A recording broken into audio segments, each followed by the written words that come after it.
Okay, ang susunod po magtatanong ay si Ms. Tricia Terada ng CNN Philippines. Hi, good evening, Mr. President. Good to see you po.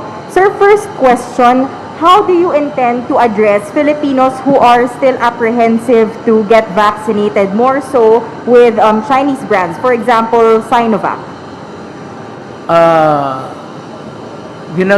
Guarantee. I am giving the guarantee that it is effective. That's efficacy is good. Ngayon, yung ayaw magpabakuna, wala akong magawa para sa inyo. Or you might want, at least you know, in your lifetime, may kilala kang doktor. Magtanong ka na lang sa doktor kung anong mabuti sa iyo. Kagaya namin, 70 above are discouraged from getting it. Pero ako, since I get to go around and meet people to travel, baka kailangan ko. You ask yung guideline ng WHO, wala. Yung 70 above, wala na. Patay na yan.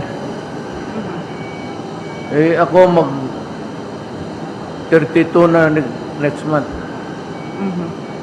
Sir, experts are saying na mas mahihikayat po yung publiko na magpabakuna when they see leaders or influencers getting vaccinated. Sino po yung mga inatasan niyo, sir, na maunang magpabakuna, especially with the arrival of Sinovac? May naatasan po ba kayong mga cabinet members or officials in your government? My doctor has in mind, it's a Chinese brand still, pero hindi ito. Siya nakaalam ng konstitusyon ng katawan ko eh. Yes. Pero sir, may officials po ba kayo or cabinet members na aatasan na manguna po sa pagpapabakuna to represent the government? Magsabay-sabay kami pagdating. Yung hinihintay lang natin yung ano. Okay. Sir, Ako naghingi ako. Personal. Wala silang stock na ano. Naghingi ako para sa pamilya ko, pati sa akin. Pati yung, I don't know if we would have enough vaccines for everybody. But I think I can accommodate itong cabinet members. Sir, I understand and you mentioned several times that you are grateful to the donations of China. Ito pong Sinovac, yung una po nilang pinadalang bakuna. But sir, Correct. how do you wish to address concerns about, or fears, sir, about the objective of vaccine diplomacy led by China and concerns, sir, on our possible position on different issues with China? Ano daw po yung, tama ba ang tanong mo, no? Ano yung maging epekto sa iba pang mga issues na meron po tayo sa China dito sa Pagdating pagdating po po ng ng bakuna, sir. Sinovac vaccine? Well, that's a matter of geopolitics.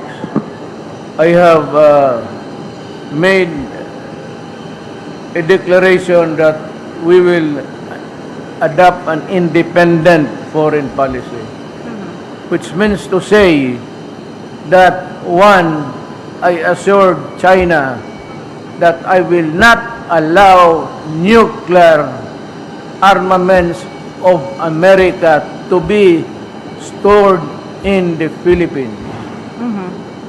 Yan ang sinabi ko. That's the guarantee that I have. Na hindi ako papayag. Not because it will antagonize China, but it is in the Philippine Constitution which prohibits the presence of nuclear armaments in the country. So sir, just to put it on the record and to be very clear about it, despite or amid this donations, we will not compromise anything on issues between China. China never asked for anything. China has been giving us everything, but never asked anything from us, actually. Ang pinakamabigat, ang Amerikano, ang hinihingi nila, ang base. Alam mo ba kung anong mangyari? Do you know the direct consequence. Kung magkagera, and it will surely start, maybe in the theater of war would be the Spratly and China Sea. Katabi lang tayo, Pangasinan, it's just kaharap. Maraming probinsya na yan. Alam mo, kung may armament sila dito, ang unang tatamaan yun. Saan? Sa Pilipinas. We are taking a very big gamble there. Kasi kung walang armament sa Pilipinas, yun lang kailangan natin sa counter-insurgency. Okay na, we do not need weapons that could fight other countries because we do not have it, the arms, and we do not want it. Ang unang matamaan, ang Pilipinas. Kasi nandito yung base, nandito yung mga armas nila. The arms are stored everywhere in the Philippines. Baka hindi ninyo alam. May mga depots all around the Philippines where the arms are. Sinabi ko sa kanila, I cannot stop you because we have yet to renegotiate the visiting forces agreement. But I'm warning you that if I get hold of a hard information that the nuclear armaments are here brought by you, I will immediately ask you to go out and I will terminate the visiting forces agreement. Ora mismo. Sir, maybe one last question, not related to vaccine, since sir, matagal-tagal din po namin kayo hindi nakausap. Sir, there are growing calls for your daughter, Davao City Mayor Inday Sara, to run for president. Nabanggit niyo po na ayaw niyo po siyang patakbuhin. But is this final, sir? Or is this still up for reconsideration, considering na marami pong gustong tumakbo yung anak po ninyo? Pinal na ba ho yung advice nyo raw po na ayaw nyong patakbuhin si Inday Sara or pwede pa itong ma-reconsider sa dami po ng calls para tumakbo po si Inday Sara? Si Sara ayaw because may anak kasi yung tatlo. Maliliit pa eh. Maliliit pa.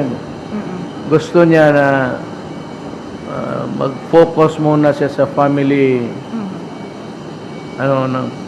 affairs. But sabi niya sa akin, marami pa naman panahon, and she used my favorite statement. Sabi niya, kung gusto ng Diyos maging presidente rin ako kagaya sa iyo, maging presidente ako. Hindi kailangan ngayon. She wants me, but if she does not want, if God does not want me to be president, I will not have that chance no more. Ganon rin. Alam mo, the presidency is a gift from God. Wala kang ano dyan. Ayaw niya ngayon. At sabi niya, kung ma-presidente siya, just assuming, after 6 years, bata pa siya, anong gawin niya? As an ex-president, hindi siya makatrabaho, hindi siya maka-appear ng korte, presidente ka na. At sabi ko, mabuti sana kung maganda yung sweldo, makapag-ipon ka. Pero wala ka naman ng ambisyon, diyan ka lang, trabaho, wala kang nothing to. Thank you, sir. Absolutely. Salamat po, sir. Ang susunod po magtatanong si Mela Lesmoras ng PTV4.